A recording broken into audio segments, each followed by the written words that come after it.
a show that we reviewed the first episode of. I think we were really excited to watch the rest of the series. I May Destroy You from Michaela Cole.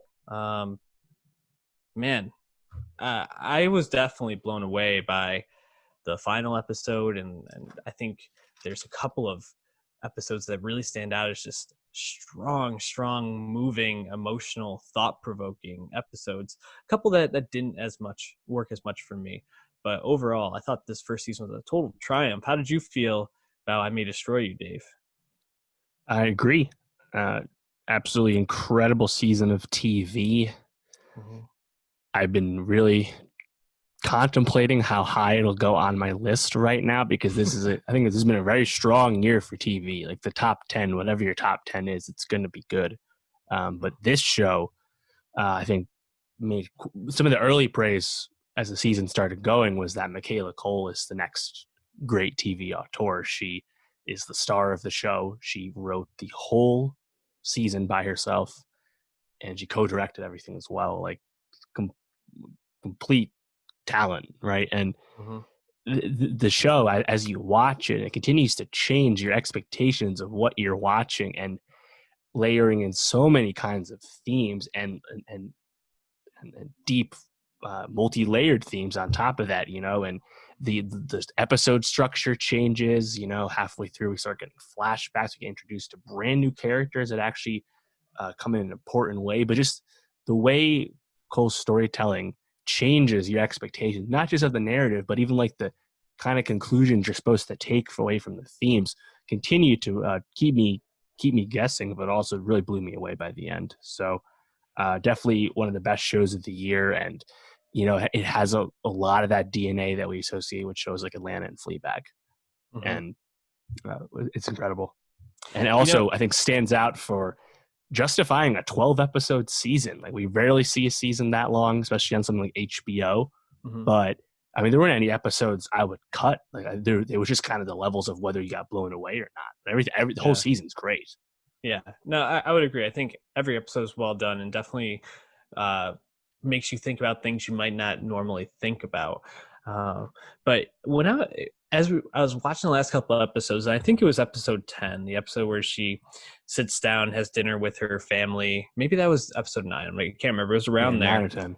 and that's when it finally clicked for me. I think Atlanta and Fleabag are definitely in the DNA, but this felt like almost like a more more thought provoking or touching on more serious topic, Master of None, There you go. where um like you get that episode, and that felt a lot like the Lena Waithe episode where Yeah, she goes home Thanksgiving. for Thanksgiving, and I was like, wow, the structure works so well, but it both are obviously focusing on different topics, but that idea of trauma that kind of was like the thread that kind of pulled all these things together. And uh, I was just really blown away with how Michaela Cole conceptualized and handled these conversations in this. And Mm-hmm. she didn't make one character like the perfect character, the one who dealt with everything well, or the one who just kind of Mm-hmm. knew what was happening. They all struggled and had their pitfalls and had their moments. And uh, boy, I was really blown away. And it's funny, as I'm talking about this, I keep thinking about the friend. I'm forgetting her name at the moment. Let me pull it up. Terry. Yeah, Terry, who's played by uh, Warucha Opia, and Terry, I think in the second half of the season, really becomes kind of like the level-headed person in the show, kind of like Mm. the one who's kind of holding the friend group together as Kwame and Arabella are dealing with their own trauma around their sexual abuse that they were victims of. And then I think in a way she kind of gets framed as like, oh, she's kind of the one who is like kind of keeping her shit together. And then she goes on the date with the person who's transsexual Mm-hmm. or transgender, I'm sorry. And I think you kind of see that character grow and like sit with that discomfort, and you're kind of like left with conflicting thoughts about her in that moment, and like Yeah. I think it also leads you to ask questions about yourself in a lot of ways, which I think is something not all shows really do. I thought that was just really well done. And then she kind of comes to recognize how her threesome probably wasn't the most consensual experience in her book. And I thought that was really well done, how they kind of showed like Mhm. consent and what constituted or what didn't, and in such a thought-provoking way. It was Right. really, really well done.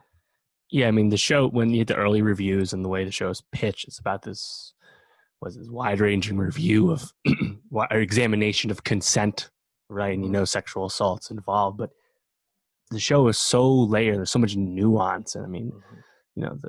the way memory keeps coming up and how that Mm-hmm. changes, and as you just said with Terry, and of course with Arabella, um, the stuff with the trans character for Terry reminds me a lot of what happens early on between Kwame and Tyrone, right? You see Kwame Mm-hmm. is this guy who uh, is just on Grinder a lot and is not really trying to make connections, right? He's just hooking up to hook up, get that release, whatever, right?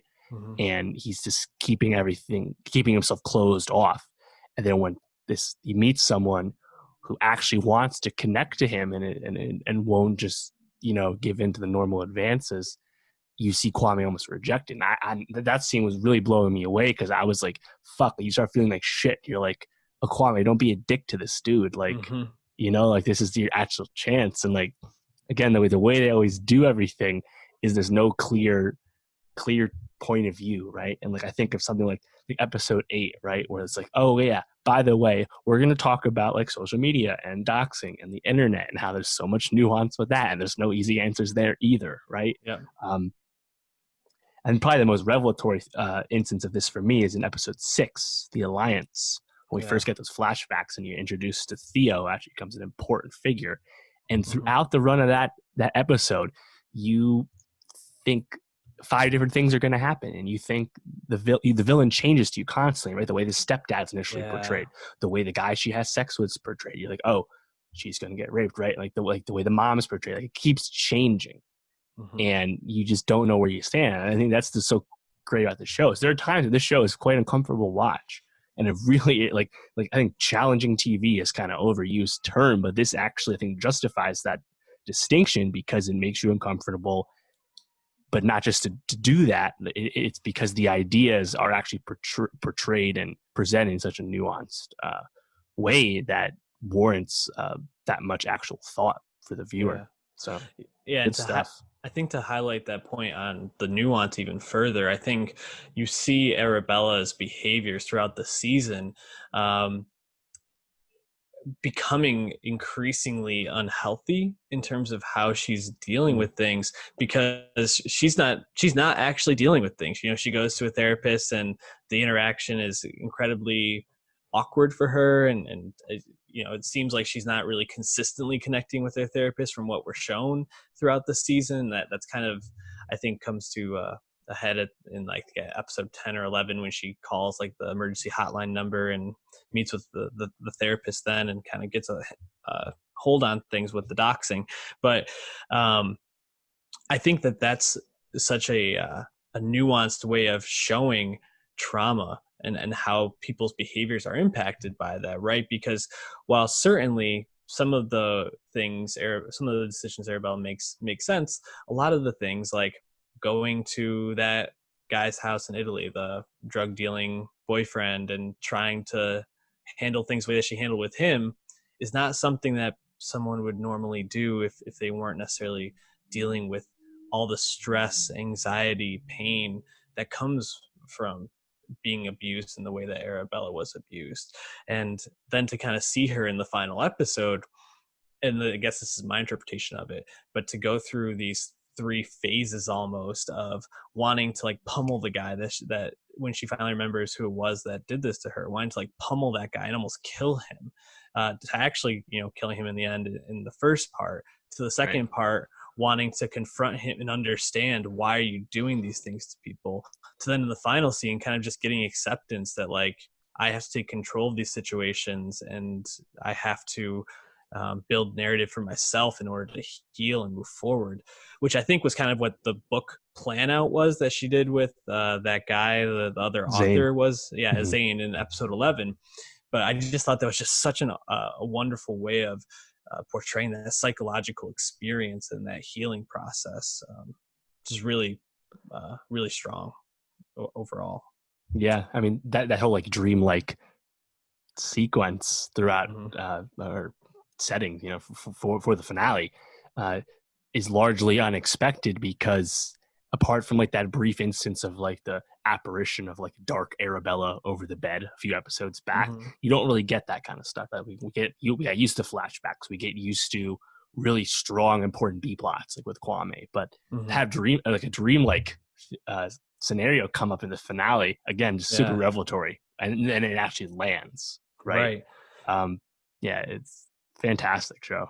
Yeah, and I think to land where it did with Ben, where it keeps kind of flashing back to right before she goes to the bar, and Ben's like, "You going out tonight? Going to the bar?" And she's like, "Yeah, da da." And then finally, she's like, "No, I think I'll stay in with you," and like gives him a hug. And Ben, who's kind of like this, like I think overlooked character who gets given a lot of depth as the season goes on. You kind of Right. understand he's this lonely guy who just doesn't feel comfortable in those settings, but really longs to like be accepted and part of things. It's just a really beautiful and heartwarming Mhm. moment. And then of course you see Terry getting the spot in the commercial, and you Yeah. see Kwame ending up with Tyrone and kind of letting himself be loved. It's really yeah, the more I talk about it, the more blown away I am by the show in general. It's a lot to process. Yeah, I think also on more surface level stuff, you know, great British show. Mm-hmm. Really, British culture is a big part of the way the show works. You know, both Mm-hmm. obvious stuff like the dialogue, but also just the things they do. Um, it's a, feels like a millennial show as Yeah. well. Um, definitely like a black British show, right? Like black British identity is a very specific thing, Mm-hmm. and you know, I think the black experience in the UK is not often that explored here in the US, but still a very distinct, important thing. Think of comments from people like John Boyega for more on Right. that. But Cole also just kind of feels like the perfect voice for this kind of thing because Yeah, she's just demonstrated really astute observations and has something I think worthy to say. So, for sure. where are you at with if the show will return? There's no word on a season two. It definitely is a closed season. I think this is a season that will stand the test of time, whether there's a second Mm-hmm. season or not. Um, I'm sure HBO would be open to it given the acclaim, but it's all about if I think if Michaela Cole wants to. Now the way it Right. ends with like the END typed out Yeah, leads me to believe that it's final. Cole got everything out that she needs to get out, and there's no need to go back. But is that what you think? Yeah, that's kind of how I interpreted the ending, as well as like this is a one-off type thing. I want to see Michaela Cole continue to explore this type of material though, because I think she tells such a specific perspective, but one that is so important and like we've talked about, nuanced. And I also feel like she kind of speaks to our generation, maybe a bit younger than you and I as well, but like that whole scene, the idea of like dating culture and dating apps, going out, doing drugs, going to clubs. Like I think she tells that in a way that feels so lived in and relatable. Sometimes I think shows like Euphoria make it seem like, okay, well, this is not Yeah. realistic. This is a show that can like definitely feel like, oh, I could see myself like being out at a bar Yeah. at that time. Right. And I think probably the most obvious part about that is this show portrays sexual assault in so many different ways and continues to Yeah. introduce new aspects and layers of that throughout. Like as you mentioned, when the Terry stuff comes up with the threesome, right? It's like, Mm-hmm. you know, everyone has a firm grasp of like a really hardcore rape, right? Yeah, But there's a lot more than just that, and the show gets into that definitely. quite a bit. So Yeah, yeah, wonderful I, show. I think I might have this number one. I think it's top two for me Wow. on the Strong words from Dave Martin Swagger, guys. Go watch I May Destroy You if you have